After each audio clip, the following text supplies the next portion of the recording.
So after this, I'll introduce you to the place. But before that, there is a step. We'll get introduced to ourselves for 5 minutes. इस जगह पे बहुत सारी जानकारी है and बहुत सारे experiences हैं. To absorb those, we need to be little more receptive. This place is worth it. So for 5 minutes, we'll just do like nothing. I'll tell you. I'll give you instructions.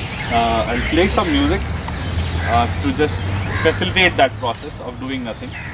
You can listen to the birds around and just breathe. ये एक herbal garden है, तो इसका काफ़ी फ़ायदा उठाइए. यहाँ पे प्रदूषण यहाँ भी है, पर फिर भी यहाँ थोड़ा कम है. यहाँ थोड़ा enriched pollution है. I'm just taking my speaker out. I'll play some music for you, and then we'll start the walk. So just close your eyes. Be comfortable. किसी को बैठने का मन है वो बैठ सकता है. हमें सिर्फ सांस लेनी है. 2 इनवॉलंटरी चीज़ें करनी है. सांस लेनी है और सुनना है. कोई मेहनत नहीं करनी. I just sprinkle some sounds at you which are supposedly healing, like I've designed it for that purpose. सिर्फ सांस लेना है, लेकिन ध्यान से. You have to observe how the air is entering your nostril and going to your lungs and coming back, right? And listen to all the sounds around, including traffic, birds, your own heartbeat. As we progress these 5 minutes, you start listening to your own sounds as well. So just be calm, and I assure you that it will leave you more receptive. So let's start. Close your eyes, preferably. If you want to open your eyes, that is also fine. I'll just keep reminding you of breathing and listening, noticing the sounds. Don't give any adjectives to the sound कि traffic खराब है, तोता अच्छा है. ठीक है? Okay guys. Ready? यहाँ पे नदी झरने का इंतजाम हमने किया हुआ है. So you will listen to those as well.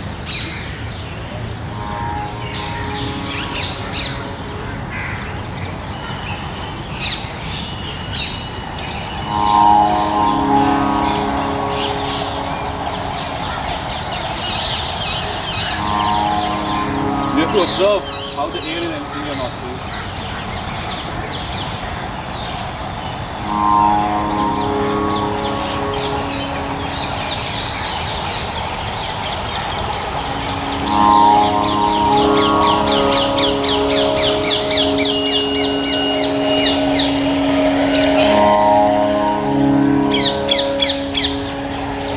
Slowly you will start noticing more and more sounds around as you calm down.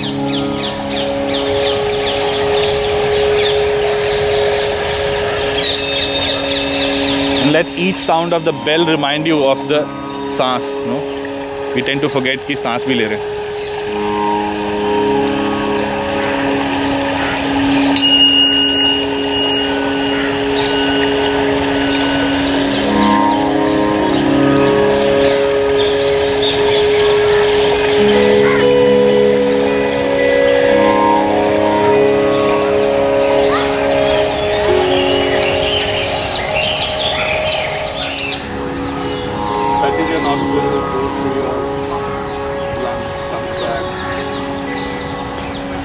Comfortable posture.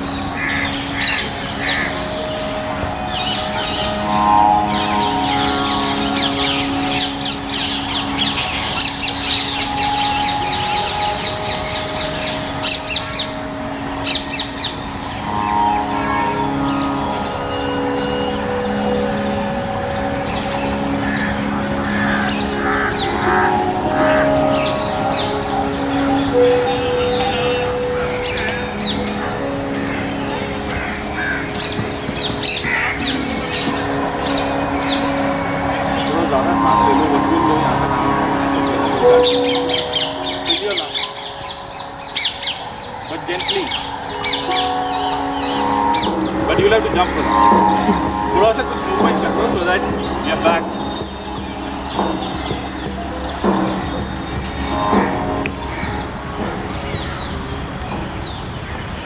Thank you. I missed that. हो गया अपने आप से introduction. Now we'll officially start to walk. So I'll try to we're standing here. I'll just give you a quick introduction of all the aspects of this place, and then we'll proceed with more and more with heritage and architecture. Historically, this was never a heritage site as such, or a a royal palace. It was not like that. But do you see the greenery around here? So this was the USP of this place.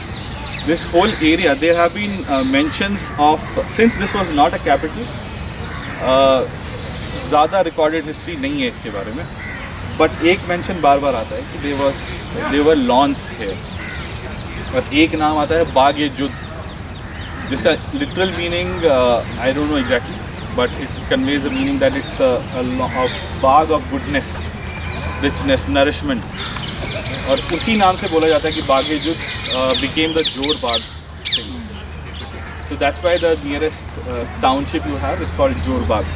That's one belief that that particular word got अपभ्रंशित बोलते हैं हिंदी में, शुद्ध हिंदी में.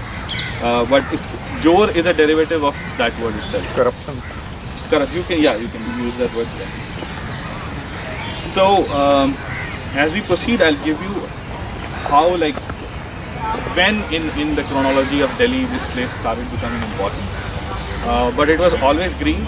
There was a water stream passing through this area, which does not exist now. But उसकी वजह से यहाँ का काफ़ी जो ग्रीनरी अभी है, जो सॉइल यहाँ का रिच है काफ़ी, उस वजह से. And supposedly it connected the river Yamuna to the Barapula channel, जिसके ऊपर अब ब्रिज बन गया है. So this stream connected Yamuna with that, and this whole area was very green. अभी भी आप आसपास जाएंगे तो habitat centre, international centre, you see a lot of greenery around. So it was a green lawn earlier, maybe orchards or something with there. And you had random settlements. यहाँ से पास में you have multiple capital cities historical. Mehrauli है, सिरी fort है पास में. And उन forts के बाहर they used to be village settlements. तो यहाँ पे रैंडम सेटलमेंट्स के रूइंस मिलते हैं, लैंड रिकॉर्ड्स भी मिलते हैं, but there was never a city. Further in the walk, I'll tell you exactly like who were the people staying here and in which dynasty like this place became important. But today we see a beautiful landscape garden here and a lot of tombs. Tombs usually come up at places like, usually royal families. It has been seen that they either find a place which is spiritually little higher, like in terms of spiritual energy. So usually that place is near a Sufi shrine or near a center of wisdom. जैसे कि we saw in Hoskas, some of you were a part of it. That was a center of wisdom. So that particular king chose that as a place of final resting. यहाँ के पास में निज़ामुद्दीन दरगाह है, and this place gained importance after the Tughlaqs. So during the Tughlaq era, which we'll discuss in detail later on, the Dargah complex came up. So the dynasties after that, like before, you will see, before this era, there was Qutubuddin Bakhtiyar Kaki in Mehroli.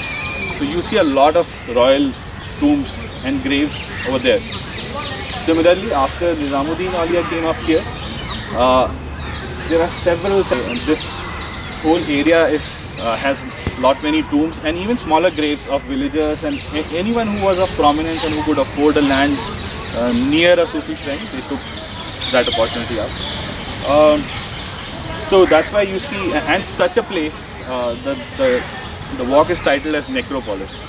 So the word necro is associated with death, but not in a negative sense in this way. Necropolis is a very beautiful decorated corner of the town where you have decorated tombs, not just graves but which rise above, and where like it is designed in a way that it's a public place. Like people usually go there, gather and offer prayers or celebrate whatever, but it's a celebration of death kind of. So we have two major necropolis areas in Delhi. One is in the Hoskas. If you been to the lane that joins the metro station to the Hoskas lake, you see several tombs on both sides of the road. So that is one necropolis. And this area, because of the natural resources and vicinity to Nizamuddin Auliya. So this necropolis came up that time. Delhi, during the times of Lodhis, the capital shifted to Agra. That time we didn't have any major city or a fort coming up here. there was also a big financial reason due to which you don't see any new forts coming up during that period. We'll discuss that. But during that period, two villages came up around this place. We see ruins of these villages scattered around as we walk. In 1936, around when the British decided to make this their new model capital as New Delhi. So that time they chose this place for a garden, and these villagers were given a new space to live. And Lady Willingdon, the wife of the then Governor General, was given this project of landscaping the whole space. So that's the first idea of Lodi Garden is by Lady Willingdon. And the park was like inaugurated in 1937, I guess 36 or 37, and the original name was Lady Willingdon Garden. So I think a lot of beautification which is not indigenous, for example the Cuban palm trees probably came up during that period. After that time it must have been used for picnics and other sightseeing and other such things, but after independence the name Lodi Garden came up for the first time, because the majority of the structures that you see here are from the Lodi era. So the British, when they were developing New Delhi, they chose certain sites only. Delhi is full of mausoleums and tombs and all, but you can't invest everywhere, right? So they chose certain areas which were unique. So this was one such unique area which had remnants of Lodi and Sayyid era. Other areas do not have these. Like there is one Sayyid tomb in Kotla Mubarakpur, I guess, near South X. That's just a single tomb. This was a whole necropolis. So they decided to preserve this. After that, around in 1960s, the Indian government started to beautify the city further. And if you go around this place, you will see there is a common theme to it. For example, the India Habitat Center has certain trees and a look and feel which you will find here also. Similarly with the India International Center. So that's there is one very peculiar reason to it. So there were two American architects and landscape engineers who were hired for this project. So one of them was named as J.A. Stein. So you must have heard of the Stein Auditorium in IIC. So it's his idea. J.A. Stein and Garrett Ekbo put together landscape and built the structures here. So they have a common theme. The India International Center was made by them. India Habitat Center is on similar lines as their design. I don't know if they constructed that, but this second round of re-landscaping was done by them. So this whole area is called Lodi Estate, and that was the project given to them. And they have J.A. Stein has also made several academic institutions across India. So you will see a common theme in these buildings as well. So that was the time this place was again revamped, and then later in around 2005 and 2009, INTAC and the ASI Archaeological Survey of India, they reinvested here with the help from SAIL, the Steel Authority of India. That time, the boards that you see here, the information given there, and much recent, the walking tracks have been designed in a way that it tells you a story. So all that thing was done in much recently. That was around 2009. That was open to public again with the INTAC inputs as well. So now this was a very quick introduction. I assure you that if you come to this place for a morning walk, at least for the first 20 times, you will see something new, even if you come every day. So this has history, heritage. There is a bonsai park at near the gate. Then you have a butterfly conservatory further going down here. Too many varieties of trees and birds coming here. There is a lake inside. So you can't cover that even in a month if you come every day. So let's try to get a trailer of everything at this garden, and then come back again with our families and friends and do some homework, and then come again. You'll enjoy this place more. So now we'll go ahead to the first monument here. So just follow me and keep enjoying the place around and keep breathing, okay? Noticing the we do automatically breathe, but अभी यहाँ पे आए हैं तो वसूल लेते हैं पूरा. Let's internalize the place. चलिए.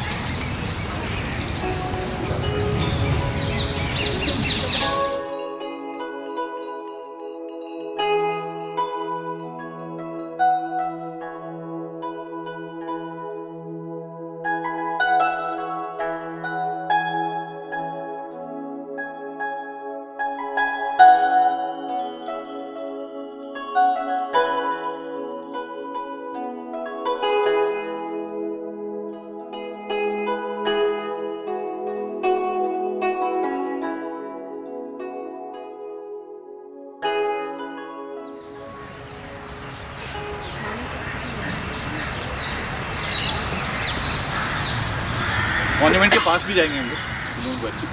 अभी I am just telling you some theory which will be rest of the walk would be much more enjoyment. Just telling you all the जो बीच मंत्र है, the seed things I am just telling you right now, and that should enable you to connect to the place and to the history.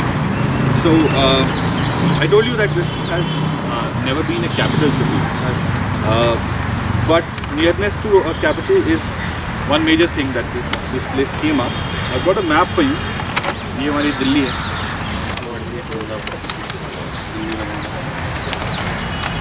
Roughly like Delhi कैसे इस जगह तक पहुंची उसका बैकग्राउंड मैं आपको दे देता हूँ, ताकि आप इस प्लेस से थोड़ी एम्पैथाइज कर पाएँ. Have you heard of Delhi Triangle? The Agra. No, the Golden Triangle. Sorry. That's a Golden Triangle. Tourism triangle. Okay. So, have you ever wondered, like, there have been so many dynasties which have come here in Delhi, but why? Like, land would have been cheaper in उस समय नोएडा बना लेते हैं. उस समय और agglomeration towns जो अभी बन गए हैं वो पहले भी बन सकते थे. But there is a particular reason why Delhi was chosen. Mother Nature has answered. So you've heard of the river Yamuna? So on map, this is Yamuna. It is coming from the north and going like this. So on one side, in the east of Delhi, you have Yamuna. And then, have you heard of Aravallis? Yes.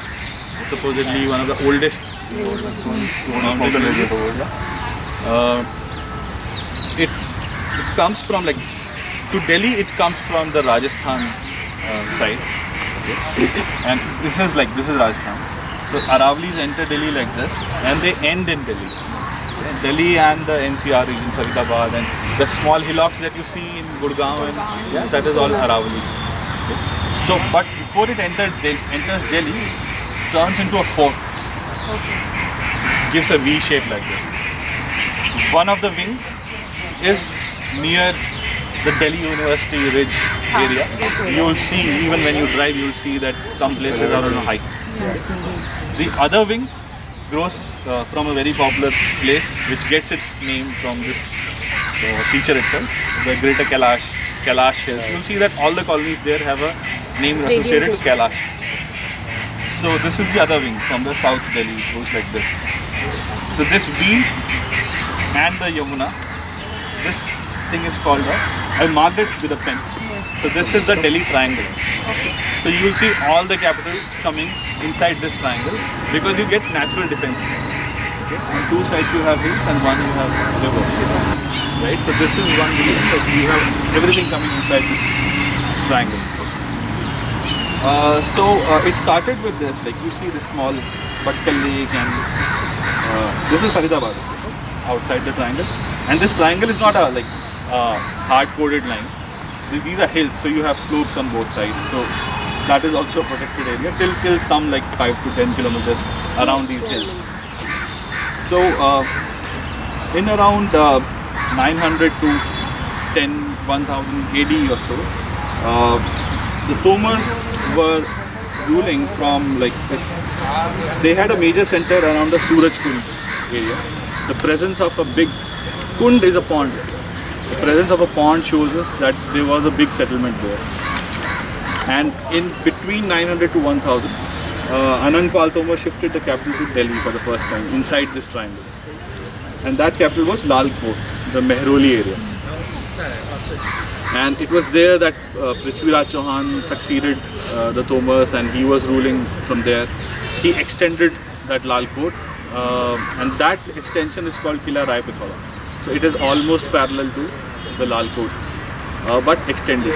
Abhi bhi, if you get down at the Saket metro station, you will see the Saket and Malvinagar both metro stations. Near that you have the ruins of Kila Rai Pithola. And the capital was here when Gauri attacked and took over the control from Prithviraj Chauhan. He again ruled from Gauri and his successors, Qutbuddin Aibak, and the people who are known as slave dynasty. The better name is Mamluks.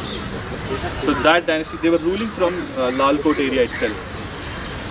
Due to various reasons, they were new to this place. They could not find resources to make new capitals and all. And this itself was a very protected, very vast area. So they ruled from here itself.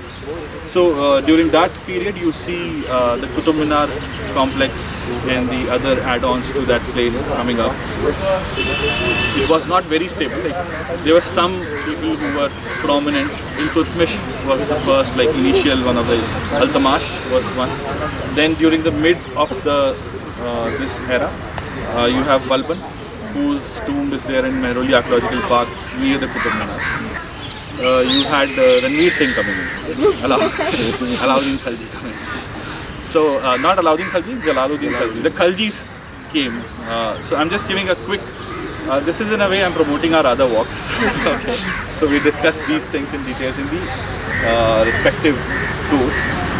So the Khaljis came in after the Mamluks, and that was for the first time they shifted the capital, a nearby place called Siri. They named it Siri. So it's around 5 to 6 kilometers from Mehroli. So they made another fortress there and named it Siri. There is a reason why it was called Siri. We will discuss in the other walk. And near this capital, Alauddin Khalji ordered a big water reservoir, which today is Hauz Khas, called as Hauz Khas. It was Hauz-e-Alai, and it was a royal tank. So that became a very prominent center. That's the area where you have the first necropolis town coming up. So necropolis is a term which I am using. It's not conscious. It wasn't a conscious decision that we'll make a necropolis here.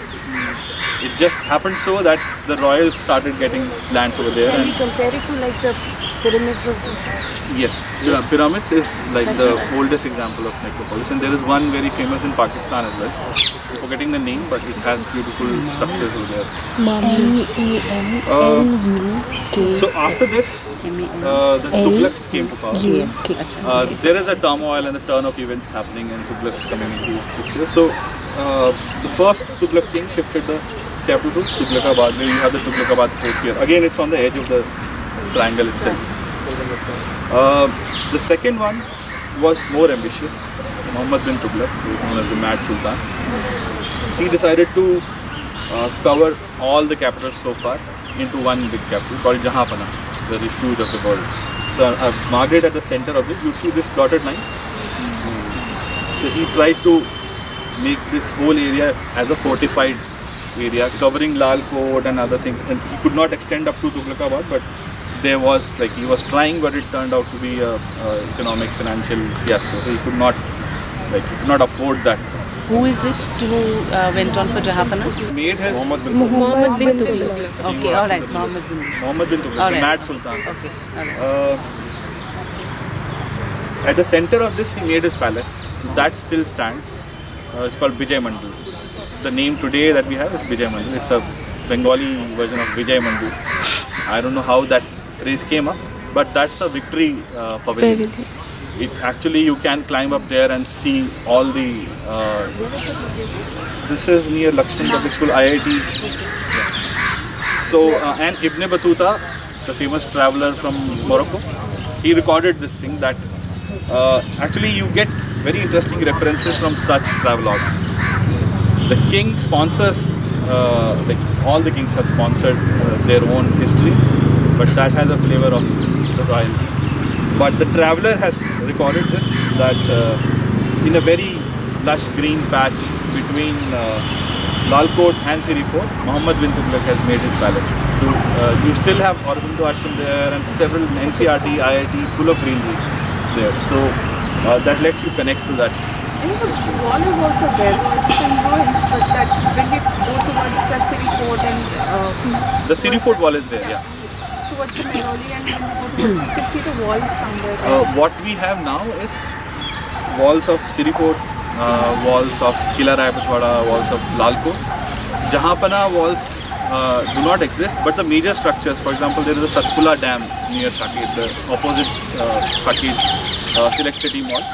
So that was supposed to be like between, as a part of the wall itself, that Muhammad bin Tughlaq constructed. But he could not complete that. It was like an over-ambitious thing. But his palace is still there. We might go there in a month or so. That's a very interesting place. So this was, after this, the Tughlaqs went down, and Timur, like Tughlaq, but we know of three major Tughlaq rulers. One was Ghiyasuddin, the first one, then Muhammad bin Tughlaq, and then Firoz Shah Tughlaq. Firoz Shah Tughlaq has like conserved a lot of monuments, past monuments as well, and renovated even parts of Qutub Minar and other things. So a lot of places that we see today are because he he reconstructed those and made a lot of repairs to that. After Firoz Shah Tughlaq, that dynasty started going down. We didn't have any major rulers coming up, and around that time, this was like Timur attacked Delhi for the purpose of looting. Again, he came from like he was a Turk-Mongol breed, but he didn't want to rule here. The rulers here were so weak that they knew well in advance that he's coming. They were informed. The local tribes tried to fight Timur off, but the ruler here didn't do anything. Delhi was attacked and ransacked that time, and Timur established a ruler from the Sayyid family here. So it is said that were not like accepted very well in the local community. Okay, so they were not always, they faced rebellions, and people were not happy under their jurisdiction. So that is considered to be a very weak dynasty who were facing hostile situations all the time.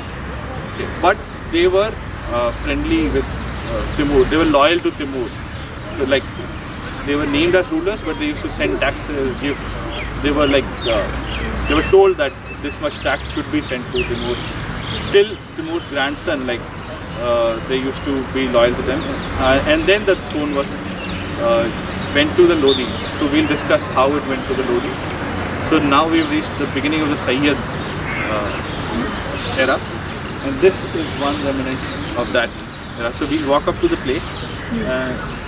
Out there, I'll tell you about the architectural aspects and more about Sayyids.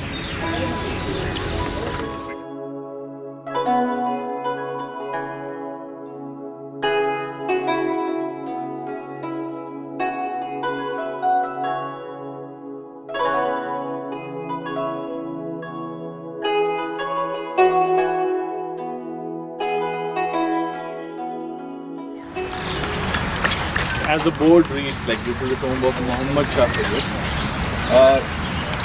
It was around 1414 that the Sayyid era started, and the first ruler was known as Sayyid Khizr Khan. We don't have much information about that particular ruler.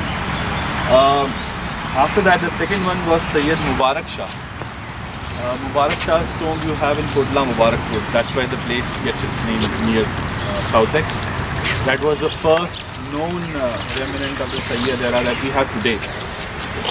And among the royal families, that time it was a tradition that the son used to construct the tomb for the father while he was still alive. So a lot of these tombs have been consciously designed by the rulers themselves or by their children. So this is one such example where this is the tomb of the third Sayyid ruler by the name of Muhammad Shah, and his son Sayyid Alauddin Shah or Alam Shah, somewhere in Wikipedia you read this name, but Sayyid Alauddin Shah, he constructed this for his father. So there are like bits and pieces of information scattered around the internet about this place. So about the Sayyids, so I won't bore you with that because you already have that on the internet. I'll tell you the important things. Architecturally, there is one key element in all the monuments here. I told you the chronology. If you go to the first fort, that's the Lal Kot, it has massive stone walls and they still stand. They almost look like a hillock, but you don't have much carving and things over there. But once you come to the heart of that area, there used to be Jain temples and Yogini temples over there, which are known to have very exquisite carvings, and on the pillars you still see Yogini figures and Mahavira figures over there. So carving and all was like prominent that time, but you still see pillared complexes. The way construction was done was, if you want to span spaces, you erect pillars and you put a roof. This is called a trabeate style of construction. We still use it. We call it lintel. Lintel pad raha hai. So that's the post and lintel. So as you go forward, you put more pillars and you put more. The colonnaded area of Connaught Place is built this way. And there are many examples. Indian temples usually had colonnaded designs. And all the artwork happening on the pillars. As this progressed, you see the new rulers who came from West, they brought in new styles of architecture and also art. One of the prominent things was the arch. The person who can make an arch like that time was called an architect. So an arch used to be very difficult to make. Now you have very good examples of the arches. But the Qutub complex, first time they started introducing the arch making. But the artisans were Indians. So they took some time in mastering that thing. So you can actually see this as you go to the various capital cities. The arches in the Qutub area are not known to be like true arches. They look like arches, but it's not technically an arch.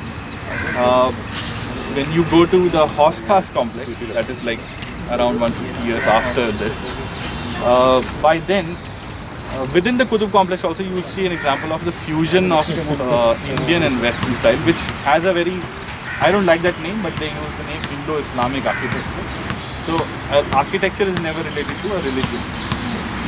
Because mosques, for example, mosques in Kerala have the local architecture. They don't look like mosques in Delhi.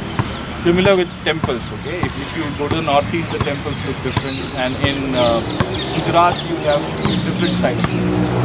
So I would call it Indo-Western. But online you see the word Indo-Islamic, and this is a very good example of this era. First, before this you have the Hauz Khas. By then the artisans had mastered that art, and you also started seeing fusion of the two styles. Okay, you'll see out here also, you will see a lot of temple motifs. The pillars here look like perfectly chiseled, right? If you go to an older capital, you will see fatter, and the Tughlaq era pillars are slanting because like less emphasis on beauty but more on strength. By this time, the engineers had mastered both, like it would be strong also and beautiful as well.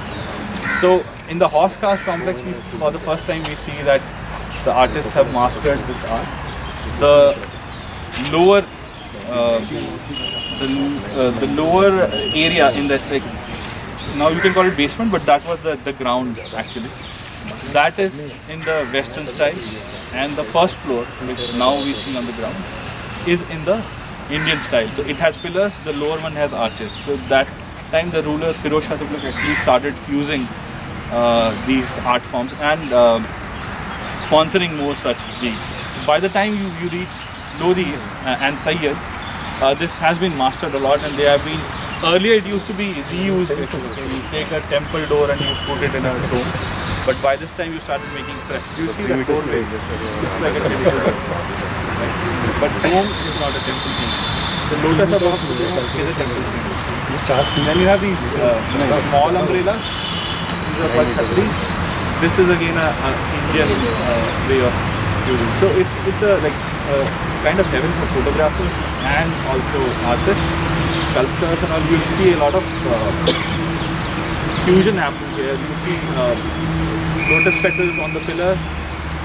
Right. Within the Western style also, some of the pillars are slanting, some are not. So the ones on the corner are slanting, which was borrowed from the Tughlaq style. The Sayyids and the Lodhis took this from the Tughlaq style. If you go to the Tughlaqabad fort, it's totally slanted. Out here they've used some pillars which are slanting to give strength. And this gentleman was asking me कि ये कौन सा material use करते हैं कि ये अभी भी खड़ा है, गिर नहीं रहा है आपको इसमें.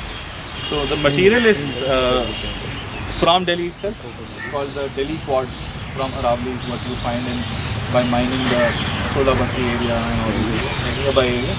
So this is the quartz from Delhi, and this is on a raised platform, primarily for two reasons. One is कि ये royal है, to give it an elevated feel.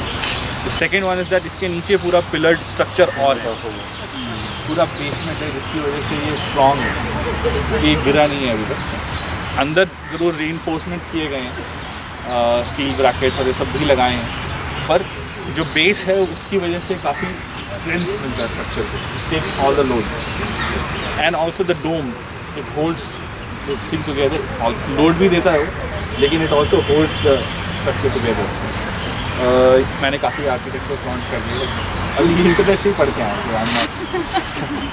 but yeah, I'm a mechanical engineer, so I know of the joints and all these skills. So yeah, so I'll just see if I missed anything. We'll go inside, and there are certain structures, peculiar architectural elements which you'll appreciate. Let's go inside.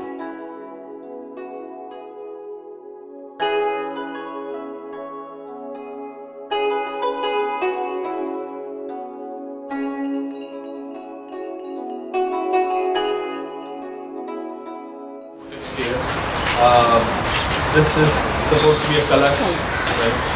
And these are corbels. This gives you like strength also and beauty as well. And you'll notice that these have a different color than the rest of the building. So since these were like economic slump चल रहा था उस time में, so they didn't have much money. They started to like in the Lodi times. You'll see more use of like different colored stones. Further in the Mughal era, you will see the whole complex made of marble or costlier stones. But at this time, they started using just for decoration purposes. So bits and pieces of marble, sandstone, you see granite also. There is one like further. So out here, the use of the costlier stones started for decorative purposes. So this is like sandstone. And this also limits you, guides you the way you can carve it. Like on quartz you can't do exquisite like intricate carvings, but other stones enable you to do that. So that is also one reason that you have only one kind of carving on one particular kind of stone. So let's enter this area, and what do you observe here? What are these?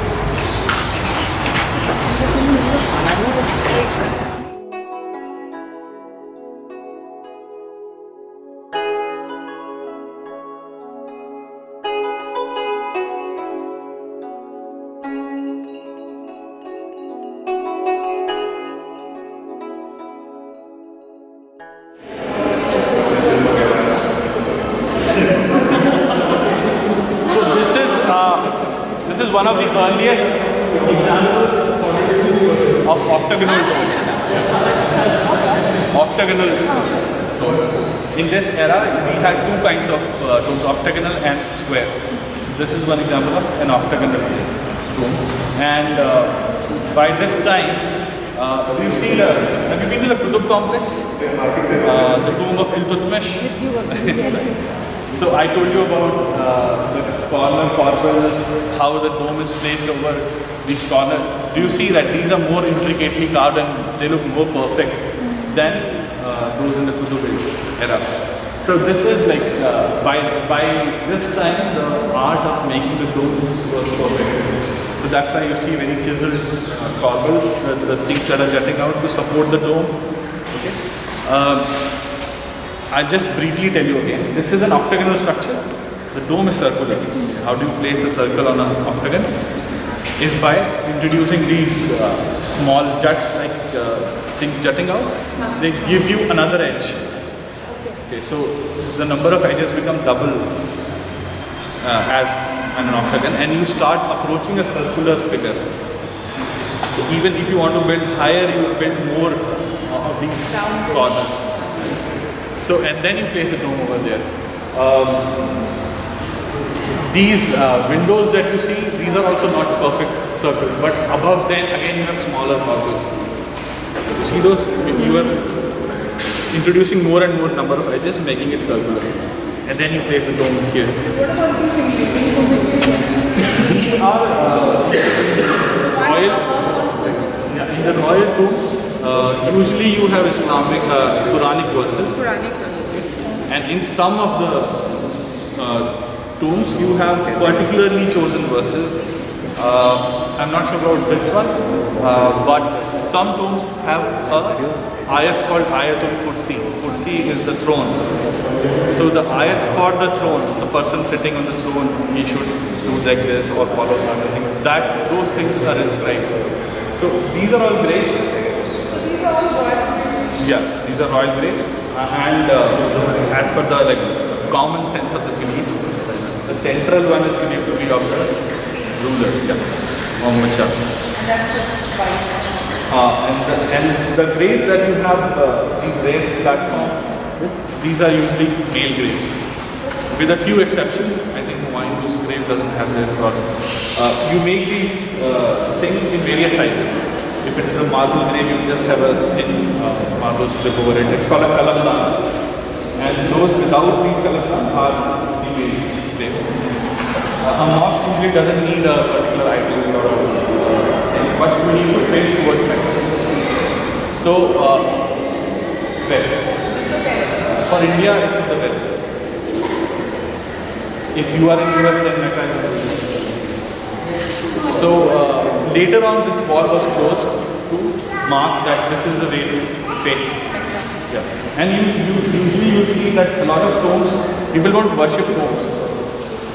But these become public spaces, and hence जो भी उस समय का PWD होता है वो ये decide करते हैं, पब्लिक वर्क डिपार्टमेंट वो ये डिसाइड करते हैं कि let's put some marking here if somebody wants to play. You can.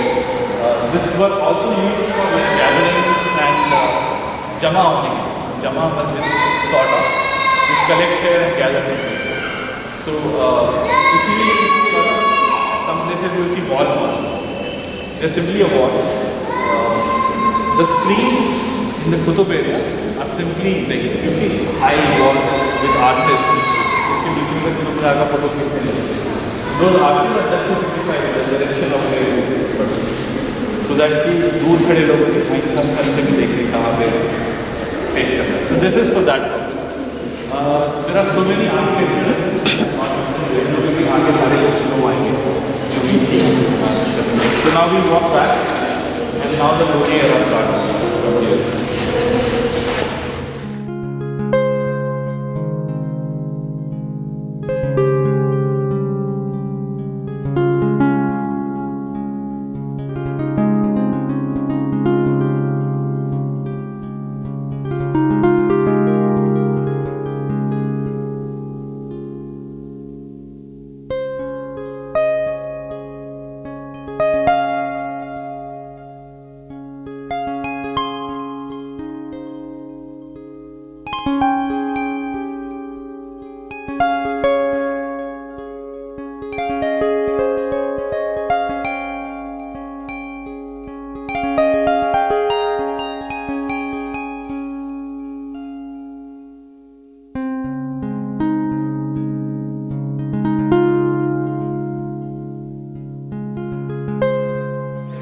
After Sayyid, the last Sayyid ruler realized that he is quite weak and the situation is quite hostile.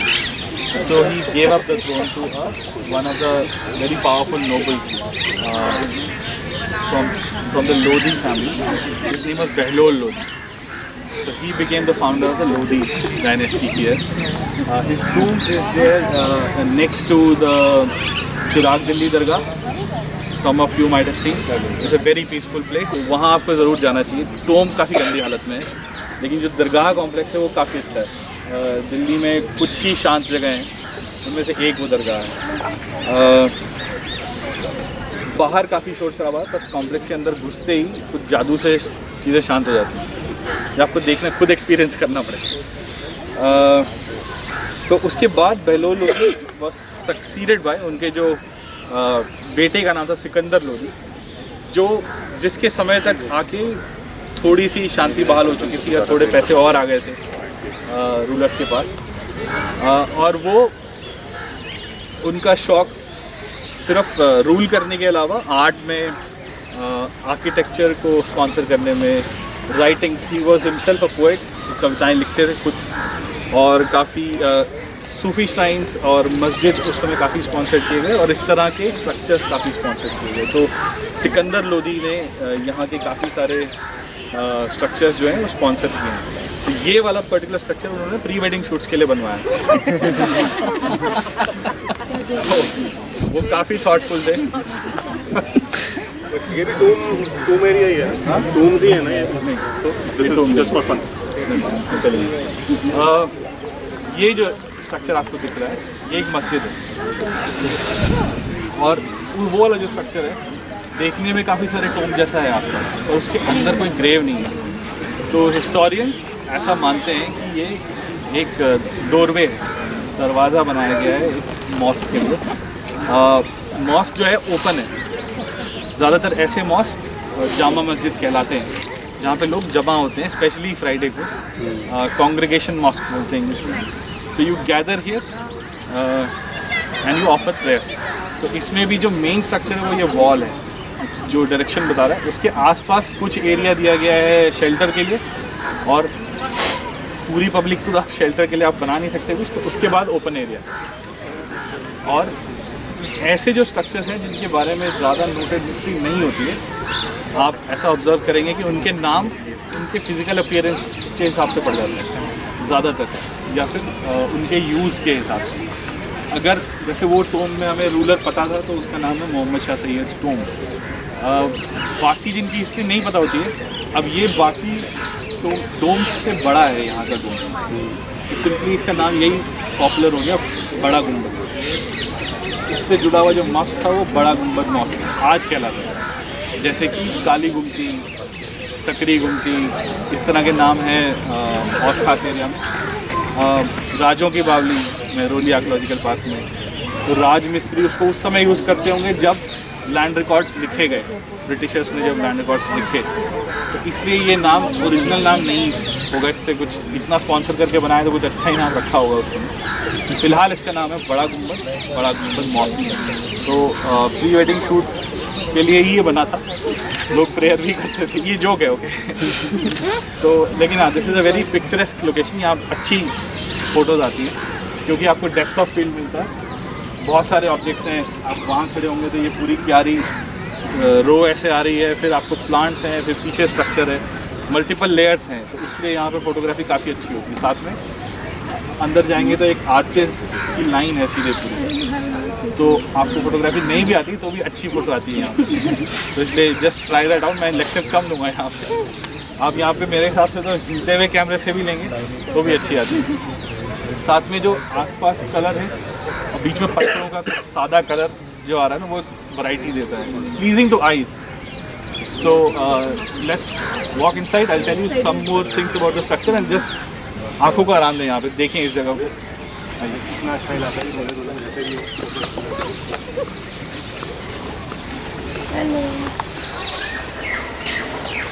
तो this is the बड़ा गुंबद mask. एक मस्जिद है, इसकी इस तरफ की दीवारें आप देखेंगे तो ज़्यादा डिफरेंट है.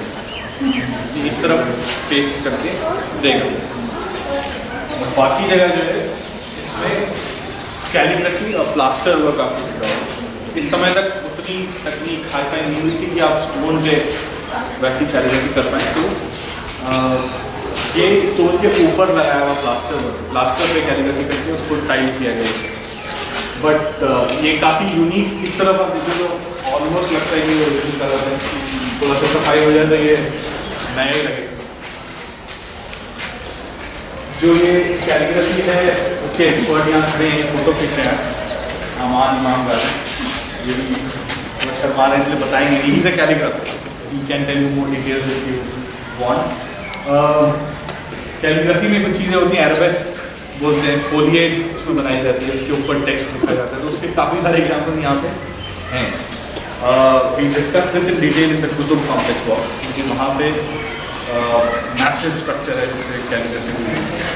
तो आज मैं I want bombard you with that information, but just observe the various patterns here. यहाँ पे लीफ एंड फ्लावर्स, यहाँ पे टेक्स्ट है, कहीं पे एंगुलर टेक्स्ट है, यहाँ पे कर्व है। तो काफ़ी सारे ऐसे चीज़ें सिकंदर लोधी साहब हैं कौन से पे एक एक करके हम या तो इस तरफ से आप फोटो ले सकते हैं। ये एरे काफ़ी सुंदर दिखती है। Yeah, I want to pick that one, the whole. तो बिल्कुल वेकेट होते हैं। आप इसी क्रिया जो करते हैं हिंदू प्रैक्टिस में अपने आप को पवित्र करना होता है, वैसे ही नमाज से पहले भी आपको पवित्र करना होता है। तो हर मस्जिद के बाहर आपको या तो आजकल नल मिलता, पहले हॉल होता था। तो किसी ने ऐसा बोला था कि ये शायद सिक्योरिटी पर्पज से सील कर दिया गया था बहुत सारे, बट स्ट्रक्चर इस पर ग्रेव जैसा ही दिख रहा है। तो चांस है कि ये रॉयल ग्रेव हो। अच्छा, इसमें ऐसा हो सकता है क्या कि इसके ऊपर कोई मतलब गुम्बद बना हो, क्योंकि इसमें ना निशानात है, इस तरह के हो सकता है ना कि कोई गुम्बद, ये भी पॉसिबल।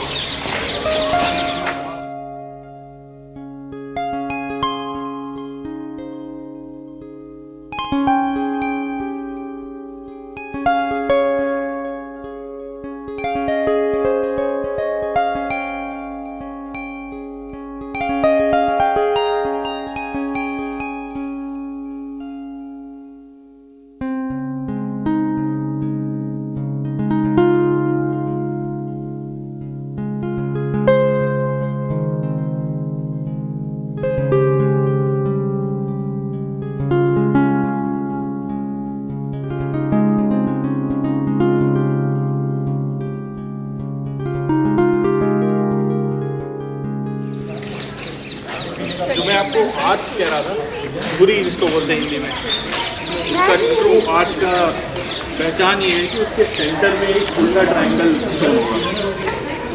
ये आपको आर्च दिख रही है ऐसे, उनके सेंटर में एक उल्टा ट्रायंगुलर स्टोन है, बिल्कुल सेंटर जो स्टोन है। सारी आर्चेज में ऐसा होगा, बाकी सारे ऐसे नहीं होंगे।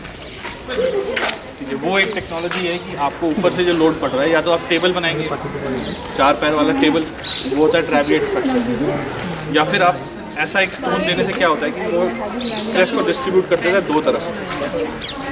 उसके बाद आपके रेगुलर स्टोन्स हो सकते हैं, पर ये जो सेंटर स्टोन है, की स्टोन है, ये लोड को डिस्ट्रीब्यूट करता है। ये टेक्नोलॉजी का आर्च बनाने का, जिससे हमें सारी आर्चेज में दिखेगा आपको।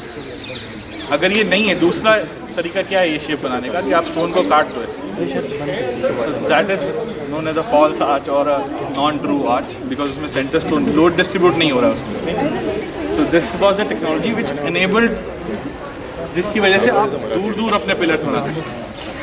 इतनी दूर भी बनाएंगे तो भी स्ट्रक्चर गिरेगा नहीं। इतना हेवी स्ट्रक्चर अगर आपको बनाना बिना आर्च के, तो आपको छोटे छोटे डिस्टेंस पे खंभे लगाने पड़ेंगे, पर आर्च अगर आपके पास है तो आप ज़्यादा एरिया स्पैन कर सकते हैं। जैसे कि आप कुतुब कॉम्प्लेक्स में आपने देखा होगा तो इतनी दूरी में 3 खंभे आ जाते हैं, यहाँ पे नहीं है। एक पेक्यूलर चीज़ और है इस मॉस्क के बारे में कि ये 3 डोम्ड मॉस्क भी कहलाता है, इसमें 3 डोम है और बहुत सारे डोरवेज बने हुए हैं, काफ़ी अलंकृत।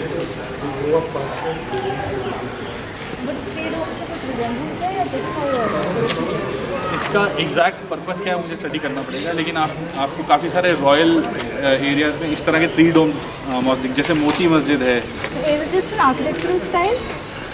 It is an architectural style, but there must be a purpose to it, Yeah, that's which I need to study. ये आपको स्लांटिंग वो दिख रहा है, छज्जा। कहाँ? This is called a छज्जा only. यही स्लैब, ये देखो ना, ये छोटे छोटे वो लगे हैं, उसके ऊपर एक लोहे पत्थर का स्लैब है, इसको हम छज्जा बोलते हैं, तो पहले भी छज्जा ही बोलते थे। तो ये एक राजस्थानी स्टाइल है। यूजुअली जहाँ पे या तो बारिश हो या धूप हो, वहाँ पे शेड के लिए ऐसा बनाया जाता है।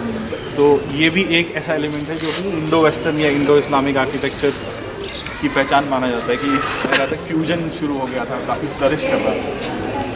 अब हम इसमें चलते हैं, थोड़ा ये गेट को निहारते हैं।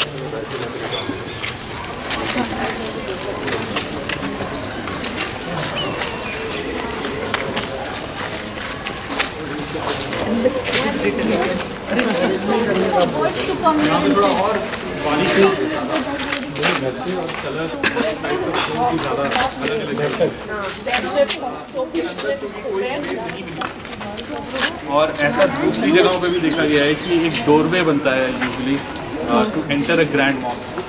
तो ऐसा बिलीफ है कि ये गेटवे टू द मॉस्क, दरवाज़ा है उसका। हाँ, ये आपको साउथ इंडियन टेम्पल्स में दिखेगा, इवन राजस्थान गुजरात साइड भी दिखेगा। माउंट आबू के पास। हाँ, पहले तो आउट ऑफ नेसेसिटी, ज़रूरत थी, स्ट्रक्चर नहीं था, लोग नहीं थे, तो टेम्पल्स की चीज़ें रीयूज हुई। यहाँ पे तो ये डेलिबरेटली किया हुआ लग रहा है, इसी के लिए फिटिंग बनाई है उन्होंने। इस केस में नॉर्मली एक्चुअल टेम्पल्स में क्या होता है कि यही जो कॉर्बल्स हैं, इस जो कॉर्नर आपको दिख रहा है, इसको कॉर्बल बोलते हैं, ये लोड लेता है ऊपर वाले सरफेस पर। बस यहाँ पे ये डेकोरेटिव है, यहाँ पे ये लोड स्टोन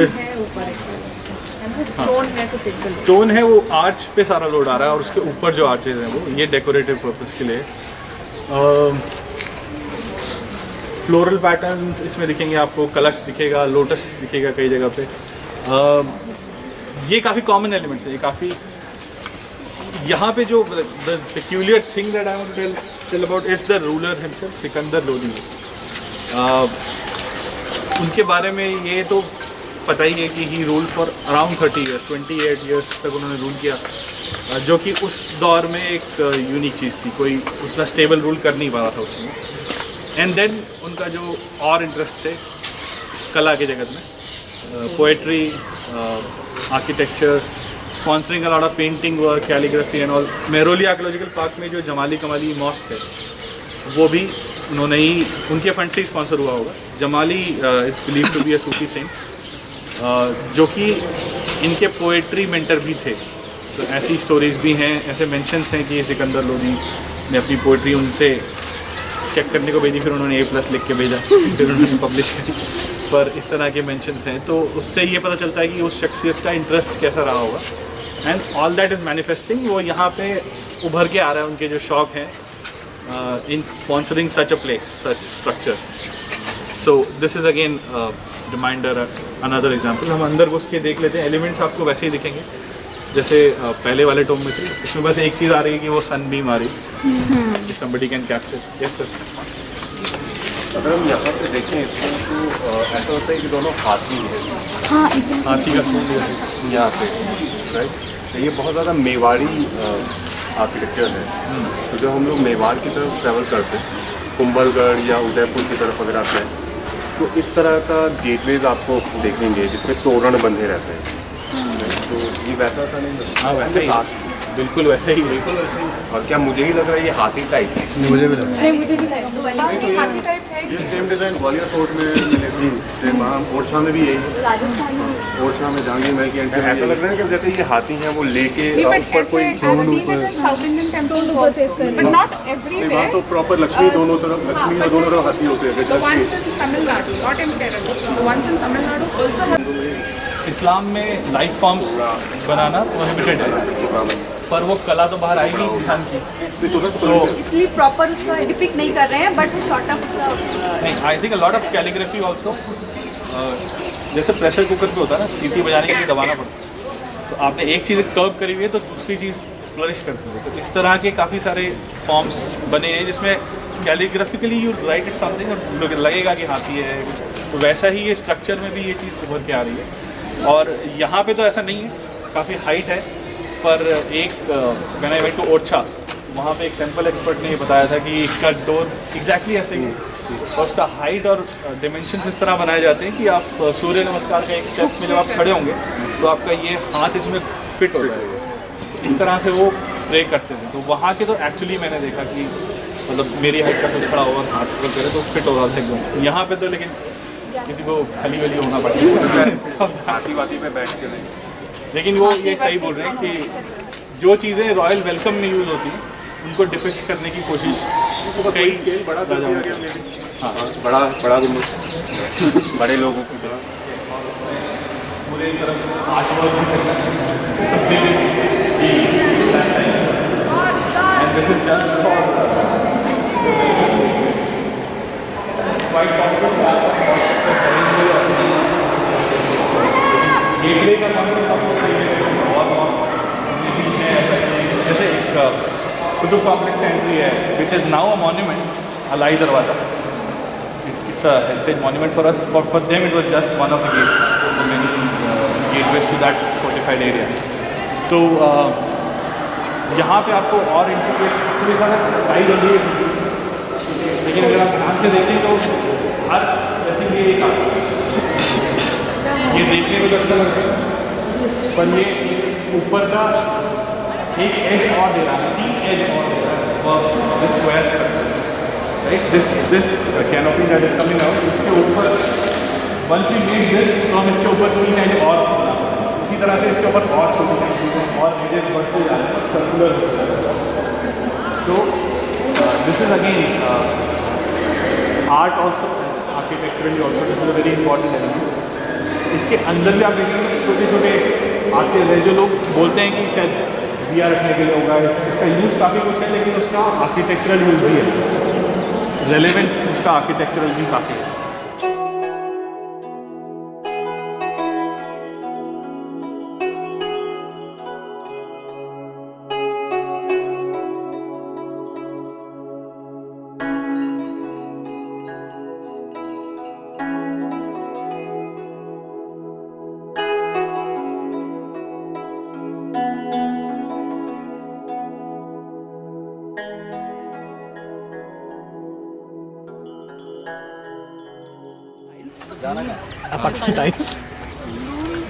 तो लोधी गार्डन आ जाओ मैं चाबी ऐसा बिलीफ है कि all around this surface it had these blue tiles and it used to give a blue reflective view जिसकी वजह से इसको शीशा गुंबद नाम दिया गया। अभी फ़िलहाल बोर्ड्स पे शीश गुंबद नाम लिखा हुआ है।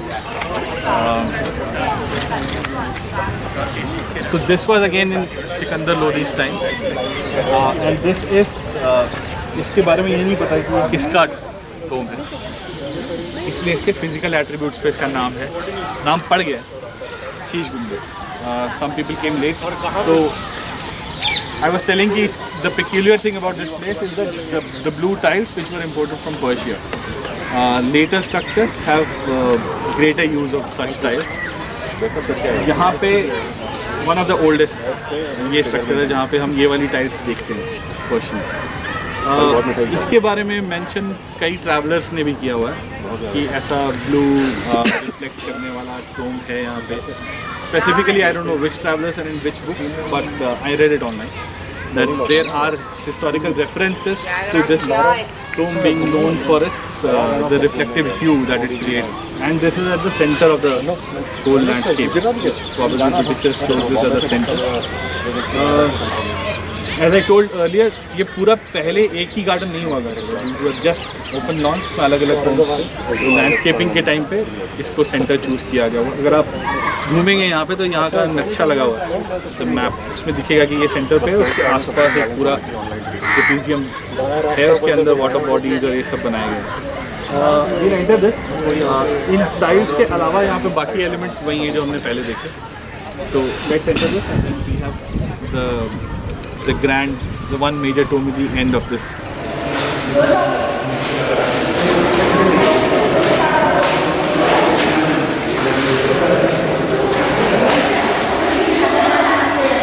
उस समय ही पर्शिया में नया इन्वेंट हुआ। Yes, these are the original ones and they used to have greater luster back then. Yeah.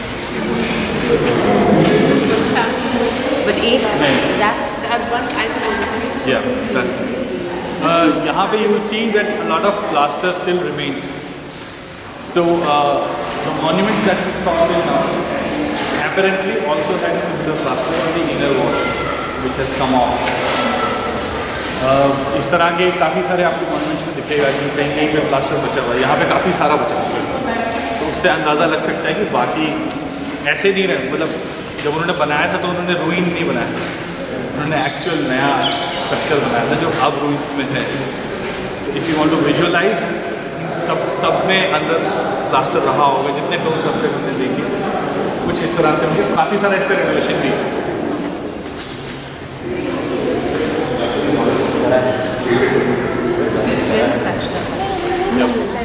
ये जो विंडो है, अरे इतने लोग आते हैं यार। बुर्ज मीनार जैसा जो टू मीनार, ऐसा कहा जाता है कि ये विक्ट्री टावर का को रिप्रेजेंट करने जैसा ही एक और मीनार बनाया गया था।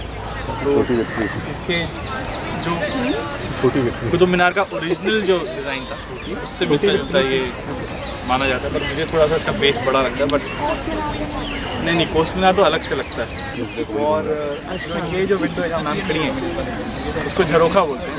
वो एक राजस्थानी आर्किटेक्चरल स्टाइल है जो कि यहाँ यूज़ किया गया है। अब हम आगे चलते हैं। इस बंदे ने ये सब किया था उसके टोपी।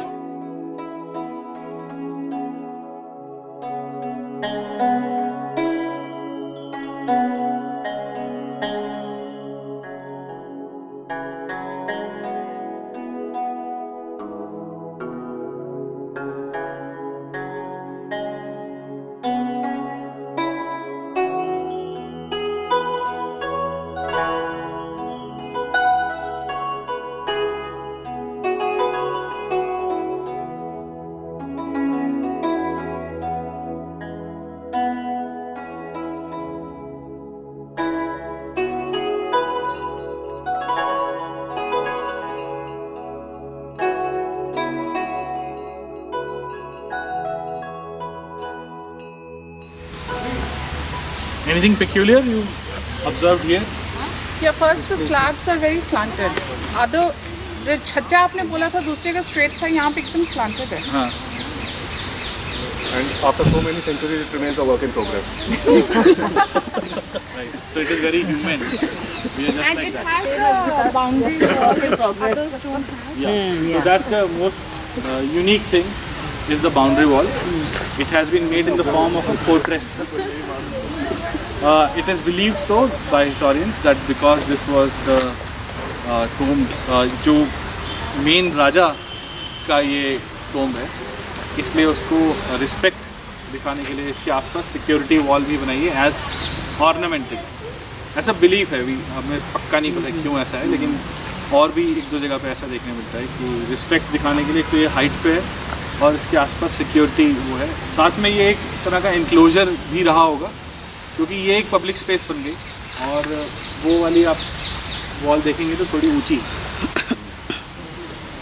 तो इस एरिया में उसको as a wall mosque use किया गया। वो इसके पीछे जो डेकोरेटेड वॉल है वो एज अ मॉस्क भी यूज़ की गई। तो इस एरिया में लोग जमा हो पाएँ और प्रेयर्स ऑफर कर पाएँ, उसके लिए भी ये उस हिसाब से डिज़ाइन किया गया। तो एक इंक्लोजर भी है इसमें, पर ज़्यादा मान्यता यही है कि ये इम्पॉर्टेंस रिस्पेक्ट शो करने के लिए एक राजा का टोम्ब है ऐसा बताने के लिए इसको फोर्ट्रेस जैसा बनाया गया है। और ये बनाया है इब्राहिम लोदी, जो कि सिकंदर लोदी के बेटे हैं और लोदी वंश के आखिरी सुल्तान थे, जिनमें कहा जाता है कि गुण सारे थे सिकंदर लोदी वाले, एक स्ट्रॉन्ग राजा बनने के, लेकिन साथ में थोड़े से वो शॉर्ट टेम्पर्ड थे। सिकंदर लोदी ने स्ट्रेंथ का यूज़ भी किया था और सबको खुश करके रखा हुआ था जितने मेन नोबल्स थे। इब्राहिम लोदी के टाइम पे उनको थोड़ी इनसिक्योरिटी रही होगी, जिस वजह से वो अपने लोगों पे ही शक करने लगे। इसका काफ़ी अच्छा डिपिक्शन भारत एक खोज नाम के सीरियल में है, एक पूरा एपिसोड इस पे है कि छोटी छोटी साइकोलॉजिकल चीज़ें कैसे उनको पिंच कर जाती थी। उनको लगता था कि ये शायद दुश्मनों से मिल गया है या बागी हो रहा है, तो वो सप्रेस करने लग गए थे अपने नोबल्स को ही, जिसकी वजह से लोग नाखुश थे और 2 जगह से बाबर को न्योता गया था कि आप वहाँ से आइए और इनको हराइए। तो एक तो लोधी क्लैन के ही एक दौलत खान लोधी, शायद नाम मैं भूल रहा हूँ, उनके चाचा या उनके अंकल कम्युनिटी में से उन्होंने इनवाइट भेजा था, और एक मेवात की तरफ से भी इनवाइट किया था बाबर को, राणा सांगा ने भेजा। तो आप भारत एक को ज़रूर देखिएगा जाकर, काफ़ी अच्छे से डिपिक्ट किया है उसने। एंड आपको समझ में आएगा कि कैसे हम जब इनसिक्योर होते हैं तो, और अगर हम राजा भी हैं तो कितने मैस लेवल पे मिसअंडरस्टैंडिंग्स हो जाती हैं और क्या उनका हश्र होता है फिर। आर्किटेक्चरली हम बाहर का एरिया ज़्यादा देखें तो, क्योंकि वही यूनिक है। यहाँ पे ये अगेन ऑक्टागनल 8 भुजाओं वाला डोम है। इसमें सिर्फ वो छतरी नहीं है जो कि शायद टूट गई है, क्योंकि रही होगी, बाकी काफ़ी सारे एलिमेंट्स इसके पहले वाले डोम के हैं। इसमें काफ़ी चीज़ें आपको, जैसे वो मेन डोम के आसपास कुछ पिलर्स दिख रहे हैं, वो लग रहा है कि टूट गया, उस पर कुछ रहा होगा। तो बाकी इसके अंदर जाना अभी मैंने बंद किया हुआ है। ब्लैकनिंग क्या है? ब्लैकनिंग जो है किसी और ने भी पूछा था, एग्जैक्ट कारण मुझे पता नहीं है, थोड़ा सा तो सेम थिंग वहाँ बैरोल लोधी वाले के भी है ना, वहाँ भी काला पड़ा हुआ है। मॉइस्चर एक्सपोजर और साथ में लगा हुआ है। मतलब नीचर पे एक्सपोजर इसका ज़्यादा है यहाँ, और उसको जाके साफ़ करना भी मुश्किल है, ठीक है। और फ्लैट एरिया, मतलब हॉरिजॉन्टल एरिया ज़्यादा है, तो उस पर चीज़ें डिपॉजिट होकर रह जाती हैं। साथ में वो उतना पॉलिश्ड भी नहीं रहा होगा, it must have absorb certain materials. अगर पॉलिश होता है तो फिसल जाती है। We'll take a round of this and we'll see the wall mosque.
One unique thing जो दिल्ली में ज़्यादा देखने नहीं मिलती, इतने मोटे और इतने ऊंचे पेड़, जो कि कई तो 100 साल के भी होंगे। बाकी अब जब तक आप इधर उधर देख रहे हैं, मैं थोड़ा नोट्स में से कॉपी कर लेता हूँ। मैंने आपको ऑलरेडी बता दिया, Babar comes in after Ibrahim Lodhi, और मुग़ल वंश वहाँ से शुरू होता है। बीच में सिर्फ एक हिकअप मुगल्स को मिला था, शेर शाह सूरी के फॉर्म में, जो कि रिसेंटली आसिफ ने एक टूर वहाँ कराया था। खैरुल मनाजिल और ओल्ड फोर्ट एरिया, वो सारा वहाँ की हिस्ट्री संजोए हुए है। और आपने, जब हम उस लेक पे से आ रहे थे तो एक दूर एक ब्रिज देखा था, झरने के उस साइड। उसके बारे में बस, एक तो वो काफ़ी सुंदर ब्रिज है, उसके सामने झरना है और कुछ पौधे, अच्छी फ़ोटो आती है। और उसके 8 पिलर्स जिसके ऊपर वो ब्रिज लाइक करता है, इसलिए उसका नाम अटकुला है। उसकी फ़िज़िकल एट्रीब्यूट्स के बेसिस पे, एक साकेत में 7 पुल वाला है तो उसका नाम सतपुला है। ये अकबर के टाइम पे बनाया गया था। एक ये कॉमन फीचर है कि usually by the time Akbar came in, Mughals जब आए तो ये हेरिटेज साइट बन चुका था। 250 साल हो गए, मतलब 100-150 इस तरह के पुराने स्ट्रक्चर्स यहाँ ऑलरेडी थे। जैसा कि हमने कुतुब कॉम्प्लेक्स में भी देखा है कि वहाँ पे हर एरा में कुछ ना कुछ एडिशन हुआ है। बाय द टाइम मुगल्स केम इन तो वो already a centre of faith, centre for travellers, काफ़ी कुछ था। तो मुगल्स ने उसको फर्दर एनहेंस किया, वहाँ पे सराय वगैरह ऐड करी, मस्जिद ऐड किए। तो उसी तरह से यहाँ पे भी काफ़ी स्ट्रक्चर्स मुग़ल एरा के भी हैं। उस समय विकीपीडिया पे ऐसा लिखा था कि एक अकबर ने एक ऑब्जर्वेटरी बनाई थी, पर उसमें लिखा नहीं किस चीज़ की ऑब्जर्वेटरी, तो could be related to astronomical observatory, इतना बड़ा वास्ट स्पेस है, या फिर कुछ सॉयल प्लांट्स का स्टडी भी हो सकता है, या हर्ब्स का स्टडी हो सकता है। उस समय यूनानी मेडिसिन और आयुर्वेद भी फ्यूज़ हो रहा था, तो काफ़ी यहाँ पे स्कोप है वो करने का, पर वी डोंट नो क्या ऑब्जर्वेटरी थी। उस समय की कुछ सराय और मस्जिदों के रिमेन्स आसपास मिलते हैं। जिन रास्तों पे हम नहीं गए वहाँ पे पाथवे नहीं है, बट आई वुड एनकरेज कि आप आइए यहाँ पे और घुसिए वो बैम्बू के टॉल ग्रासेस के बीच में। पहले टूम जहाँ हम खड़े थे उसी के 100 मीटर की दूरी पे एक बहुत बड़ा मस्जिद था बैम्बू से छुपा हुआ, जो हमने नहीं देखा था। तो इस तरह की चीज़ें आप यहाँ पे खुद ढूंढिए, काफ़ी मज़ा आता है। रेवोल्यूशन जैसा फील होता है। एक रेवोल्यूशन मैं अभी करने वाला हूँ थोड़ी देर में, तो आपको अच्छा लगेगा। तो वील वॉक, इसके बाद ये ऑफिशियली तो ये टूर यहाँ ख़त्म हो जाता है, पर हम दूसरे रास्ते से चल के एंट्री गेट तक जाएंगे अठपुला के ऊपर से होते हुए, और आपको मुग़ल एरा के कुछ रेमिनेंट्स रास्ते में दिखेंगे। 3-4 बहुत प्रोमिनेंट स्ट्रक्चर्स यहाँ पे हैं। मैं वहाँ भाषण नहीं दूँगा, हम थोड़ा वहाँ देखेंगे और इंस्टाग्राम की तैयारी करेंगे, फ़ोटोज़ खींचेंगे और निहारेंगे और डिसाइड करेंगे कि यहाँ तो दोबारा आना चाहिए फ्रेंड्स और फैमिलीज़ को लेके।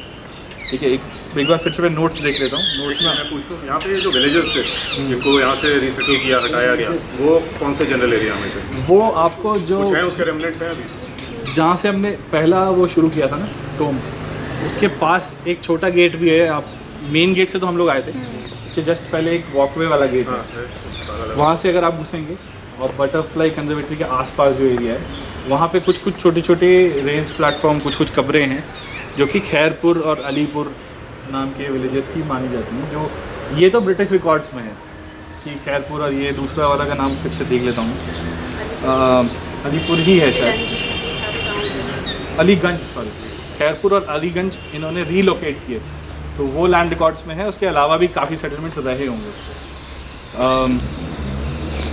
यप, तो ये आपका आंसर।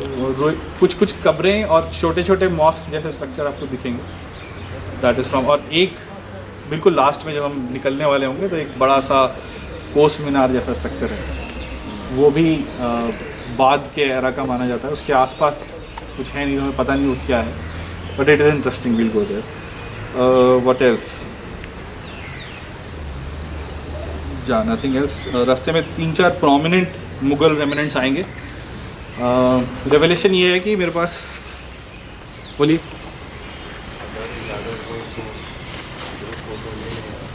हाँ रुक जाओ, ग्रुप फोटो थोड़ा लोगों को खुश करने के बाद लेंगे।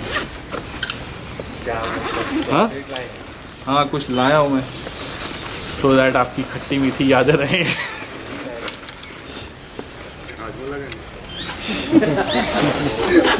और कुछ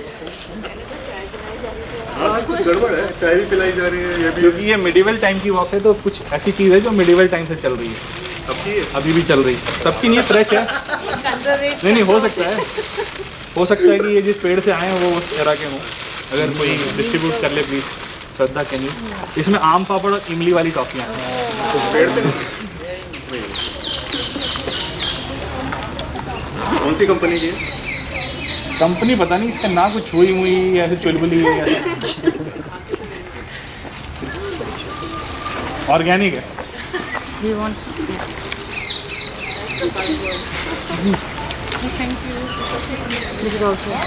अच्छा, रैपर कोई नहीं फेंकेगा भाई बच्चों, ठीक है? रैपर अंकल के पास वापस जमा। या तो मेरे पास वापस करिए या अपने पास रखिए, यहाँ नहीं फेंकेगा कोई। रैपर से सीटी में जा सकते हैं।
सांस आपकी चलती रहेगी वैसे, पर अगर आप उसको ऑब्जर्व करने लगे तो वो थोड़ी देर के लिए दूसरी चीज़ें बंद हो जाती हैं और वो एक तरह से एक्टिव नींद का काम करती है। आपकी फैकल्टीज एक्टिव हैं और कुछ कर नहीं रहे तो वो अपने आप को नरिश करने लगेगा। तो इसलिए हमें कोई भी ऐसी चीज़ करनी है तो हमें जो रोक दे थॉट्स, किसी को पेंटिंग पसंद है, किसी को स्पोर्ट्स का जो थ्रिल होता है बेसिकली यही होता है जब आप एकदम पीक पे होते हो, रेसिंग कर रहे हो, बाइक चला रहे हो, कुछ भी कर रहे हो, पीक पे जा करके अदर फैकल्टीज या टोटली एनरोल्ड इन वन। तो but then there is a dependency, आपको स्पोर्ट्स इक्विपमेंट चाहिए, आपको कुछ नहीं मिल रहा है तब आपके पास सांस तो है, माला भी नहीं चाहिए, कुछ भी नहीं चाहिए, आप सांस पे ध्यान देते। सो I just for 5 to 7 minutes I'll just say certain things, you try to follow those, and I'll sprinkle some healing sound sources to you. Might be musical instruments, nature sounds, anything. ये आप अच्छा कर रहे हैं। किसी को अगर footwear उतारना है तो आप उतार के घास को फील कर सकते हैं। And this is also another form of meditating, that you make your body busy, whatever your surroundings are. आजकल काफ़ी आपने सुना होगा फूड मेडिटेशन, पेंटिंग मेडिटेशन, वो सारा काम करता है अगर आपका इंटरेस्ट उसमें है। If you are very much into food, just try to observe the aroma, the flavour, the colours, the touch, feel of it. So similarly उसमें भी है, मतलब अगर आप कहीं भी बैठे हैं तो you can observe your surroundings, and this is an aimless aim, just observing what is. अब मैं लेक्चर बंद करता हूँ, आप प्रेफरेबली आंखें बंद करेंगे तो आपको ज़्यादा आवाज़ें सुनाई देंगी। इधर ये चील हंस रही है ना, इस तरह की बहुत सारी बर्ड्स हैं। All we have to do is just notice how the air is entering your nostrils, going inside and coming back. जब डिस्ट्रैक्ट होने लगे तो आप आवाज़ें सुन सकते हैं धीरे, बर्ड्स की, ट्रैफिक की, कुछ भी, सांस लेने की। I'll be quiet now, बीच बीच में मैं आपको इंस्ट्रक्शन दूंगा। I'll play a bell sound. Whenever the bell comes up, just remind yourself कि अब सांस पे ध्यान दें। Close your eyes preferably and start observing the breath in the sound.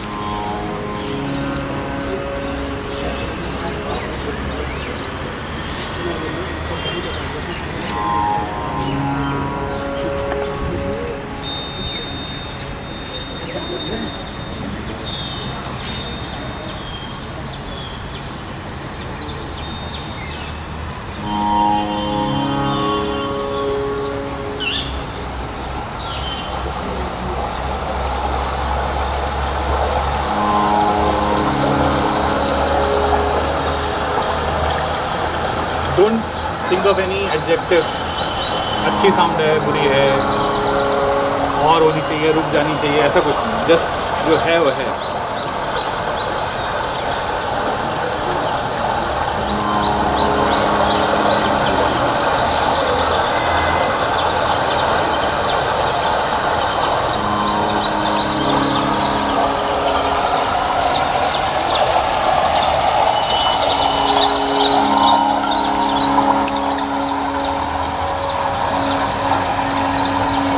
Don't sit stiff.